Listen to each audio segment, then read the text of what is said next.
So I get messaged a lot from people, looking for instruction on their kid, obviously, what they can be doing with their young baseball player, or even, I get sent videos and asked to break down some things, and that's all great. And if you do that, I appreciate it. Keep sending them. I'll get to them. I'll comment on them. But I want people to understand, the bigger picture of player development as a baseball player is learning, is making sure the individual is actually learning something and then ultimately applying it to their approach at the plate. So what I see a lot is kids not learning. They're going through the motions. They're practicing and playing a lot nowadays, more than ever, but they're not learning. And when I see a kid just taking hacks in a cage, or even going through a lesson with somebody, if they're not applying what they're working on or what the teacher's teaching them, then it's really all for nothing, because a lot of times they're reverting back to bad habits or whatnot. So what can I be doing with my kid? Jump rope. Okay, start with jump rope. Nothing good happens for a hitter without balance and control of their body, from their stance to their swing to their follow through to their finish. Balance. Okay, so jump roping is a simple way to enhance that overall balance. It puts the individual on the balls of their feet, and it also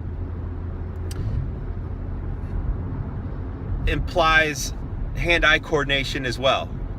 For anyone who's ever jump rope, the hand-eye coordination of timing their jumps. But mostly for me is it puts the weight on the balls of their feet. It allows them now to control their body through a functionality of the jump, So it sounds elementary to most, and a lot of times when I tell somebody that, they kind of roll their eyes or laugh. Please, jump rope, okay? That's like step number one, jump rope.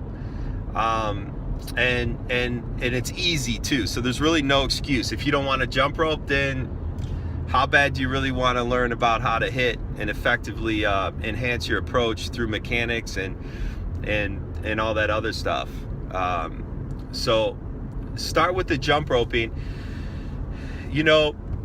As far as other things you can be doing, obviously reach out, find somebody that's good, that'll work with your kid and teach them, someone who's a good teacher. They're harder and harder to find, in my opinion, because what's happening is a lot of these good instructors are going to starting teams and organizations, and then it's so much for them that they're essentially becoming just this overseer of a big organization, and they're really not in the cage. They're not training. You gotta be hands-on. A teacher trainer has to be somebody, as I'm talking about more like hitting lesson type of stuff. You want that person to be in the cage all the time working, because as they're working, their craft is getting better as well. It's just like anything else. From the time I started working, giving lessons to now, it's like night and day as far as my improvements as a teacher, my knowledge of the overall craft of hitting.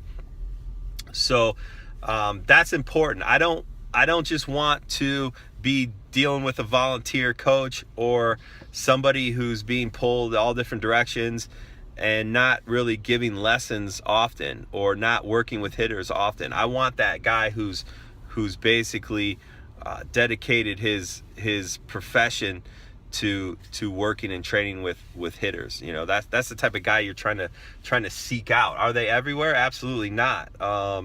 If you want to message me or whatnot and ask my opinion on some guys, I know some guys around the country that are very good in different parts of the country. So get on that. But let's not get ahead of ourselves. A lot of times when it pertains to your kid, the developmental process is very slow, and there's a lot of work involved. There's a lot of commitment involved from the parent and the player. But, you know, be in touch, reach out. You know, I put a lot of good content out there. There's a lot of good content out in the world anyways, on YouTube and other things. I try to touch on some of the things that are more dear to me as far as what I care about, where my passion lies. And that ultimately is player development and helping not only the individual player, but the people around them, whether it's their coaches or their parents or whatnot. Give a little insight on what I feel is the best path to, you know, peak performance in the long run. Okay, nothing's in the short term. You know, I'm not trying to, you know, I joke about, you're not trying to be the best 12-year-old or the best high school player. You're looking for longevity. I want you still playing when you're 25 and when you're 30 and when you're 33. I want you still playing then. And if you're serious about baseball and you want to make that type of commitment, then those should be your type of goals as well. So look at the big picture. Don't get caught up in just the now. You know, your development and your progression as a player is continuous and it's never ending. So you're always setting up for your future. You know, you're always creating that path, and you need people around you that can help you with that. So that's about all I got. Today's Tuesday, November 1st. Game 6 of the World Series is tonight. So go Cubs, and we'll be back for some more. Thanks for listening.